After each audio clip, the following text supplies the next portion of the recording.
4వ తరగతి అయిపోయి 5వ తరగతిలకు పోతుర్రంటే ఐజవ్వలు పొల్లగాండ్లతోని గురుకులం పరీక్షలు రాపిస్తున్నారు. ఎందుకంటే 12వ తరగతి వరకు అండ్లనే పురుసత్తుగా చదువుకోవచ్చు.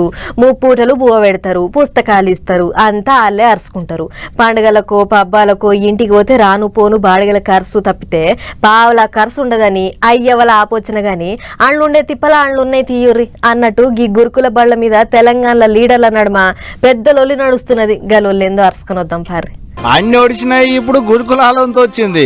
తెలంగాణలో గురుకులాల మీద రచ్చ అవుతుంది. ఇప్పుడు ఏహే ఎక్కడిది, అన్ని తీర్ల సవలతులు చేస్తున్నాం, ఏ తక్లీఫులు లేవని అధికార పార్టీ వాళ్ళు అంటుంటే లేదు ఏమన్నా వాళ్ళు లేదు అంటున్నారు ప్రతిపక్ష పోళ్ళు. పొల్లగాల తిప్పలు అరుచుకుందానికి పోతున్నామని కారు పార్టీ వాళ్ళు గురుకులాల బాట పడుతున్నారు. అన్ని మంచిగానే ఉన్నాయి, మీరు పోయి ఏముంది చూద్దానికి అనుకుంటా వీళ్ళు పోయి పొల్లగాల నడుమ కూర్చొని తింటున్నారు షెయి పార్టీ వాళ్ళు.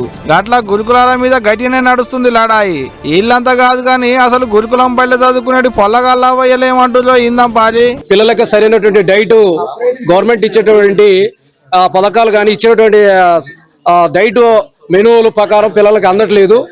పిల్లల్ని ఇక్కడ చదివించాలి, ఇక్కడ ఎన్నో ఆశలు పెట్టుకొని ఈ యొక్క హాస్టల్లో జాయిన్ చేయడం జరుగుతుంది. కానీ ఇక్కడ చూసుకుంటే పరిస్థితులు భిన్నంగా ఉన్నాయి.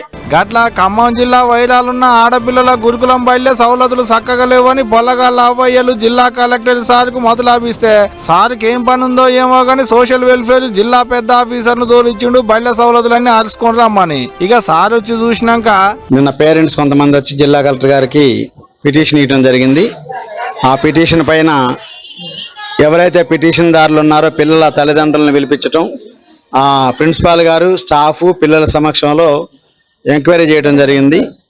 ఈ ఎంక్వైరీలో పేరెంట్స్ వాళ్ళ ఇబ్బందుల గురించి కొన్ని చెప్పారు.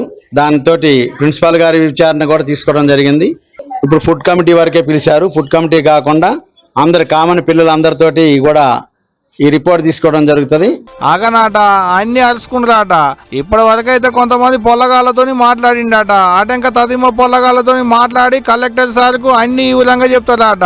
అటెంక ఏమైతుంది అనేది ఇక పెద్ద ఆఫీసర్లు చూసుకుంటారు అన్నట్టే మాట్లాడుకొచ్చిండు సారు. మరి ఇక చూడాలి సార్ రిపోర్ట్ లో ఏమి ఇస్తాడు, కలెక్టర్ సార్ ఏం నిర్ణయం తీసుకుంటాడు అనేది. కానీ మొత్తానికి రాష్ట్రంలో గురుకులాల మీద పెద్ద లొల్లే నడుస్తుంది పోండ్రి.